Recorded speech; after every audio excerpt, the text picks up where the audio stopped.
In the lush and vibrant village of Njembe, nestled in the cradle of the earth, there lived a little girl named Obira. The village was often described as the land of greener pastures. Its fields stretched endlessly, abundant with crops, and its people were filled with joy, laughter ringing from children playing by the river, and the melodies of women singing as they worked in their gardens. Obira was no ordinary child. She was a miracle born to her parents after years of longing and prayer. Her birth had been celebrated throughout Njembe, and as she grew, it became clear she was special in ways few could understand. Obira was blessed with the gift of foresight. Visions came to her like whispers from the future, carried on the wind in dreams and glimpses. Her parents, humble farmers, cherished her and kept her close, knowing her gift held a greater purpose. One scorching afternoon, as the sun blazed over Njembe, Obira's mind was seized by a sudden vision. Her hands trembled as she saw it. The skies above Njembe grew dark, the fields withered and barren. The river, once full of life, dried up, leaving cracked earth in its wake. She saw gaunt faces and the hollow eyes of starving villagers. A drought, severe enough to bring famine to Njembe. Knowing she must act, Obira ran to the king's palace. The palace was grand, its walls adorned with carvings that told stories of Njembe's past glories. Inside, the wise king sat, listening as she poured out her vision. "A great drought is coming, Your Majesty," she pleaded. "We must prepare, store food, gather water. Anything to survive the dry season." The king looked at her kindly, but he hesitated. Njembe had never faced such a catastrophe before, and he couldn't fathom it now. His advisors whispered, wary of placing their trust in a young girl's vision. "Obira," the king said gently, "you are but a child. How can we be sure of what you've seen?" Obira straightened, her gaze resolute. "Please, Your Majesty, we must act now. If we don't, our people will suffer." Moved by her certainty, the king agreed. He ordered the villagers to prepare, to store food, to dig wells, and to be cautious. Many doubted the wisdom of such actions, but they worked tirelessly, trusting that Obira's vision would safeguard them. The days wore on, and then the river slowed to a trickle. The fields began to wither under the merciless sun. Panic rippled through Njembe, but there was also gratitude. Thanks to Obira's warning, they had prepared, and the village weathered the drought. When the rains finally returned, they celebrated Obira as a hero and praised the foresight that had saved them. But in the midst of their joy, Obira's peace was shattered by a new vision, darker and more foreboding.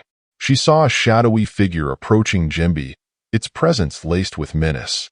This time, the threat wasn't from nature but from an unknown force that would disrupt the village's harmony.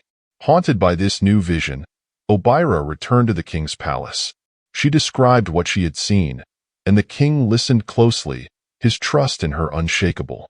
"What must we do, Obira?" he asked. Obira thought hard, the weight of her words heavy. "This danger is not one we can face alone. We must strengthen our unity. We must be vigilant and protect one another." The king took her advice to heart. The villagers gathered in the square, and he relayed Obira's vision, urging everyone to be on guard. Days passed, with villagers growing more watchful and strengthening their bonds as a community. One evening, as the village slept, the shadowy figure from Obira's vision materialized. It was a group of bandits, their eyes filled with greed as they surveyed Njembe's wealth. But the villagers, united and prepared, met them with fierce resistance, using their knowledge of the land to outmaneuver and drive away the intruders. The victory was celebrated, and the villagers grew even closer, realizing that their unity had been their greatest weapon. Time passed, and Obira's visions continued to protect and guide Njembe. She became a beacon of wisdom, and her bond with the villagers grew stronger. But one fateful night, Obira had yet another vision. It was fleeting but vivid, more like a feeling, a lingering sadness, a sacrifice. And it was her sacrifice. She woke, startled, her heart heavy with a sense of foreboding. The next day, she met with the village elders, her face pale. "There is one more vision," she began, her voice wavering. "A time will come when I must make a choice, one that may take me away from you." The villagers gasped. Her mother's eyes filled with tears, and the king, who had grown to love her like a daughter, looked devastated. "Obira," he said softly, "you have given us so much. We cannot bear to lose you." But Obira only smiled, her eyes filled with understanding beyond her years. "If that day comes, remember all that we've achieved together. My vision lives on in each of you, in the strength we built together. Even if I must go, Njembe will endure." One night, as the village lay in a deep slumber, Obira woke, sensing the final call of her vision. A plague had swept through a neighboring village, one far worse than anything they had seen. Knowing she was immune to its touch, she left Njembe under the cover of darkness to warn the villagers and save them, fully aware that she might never return.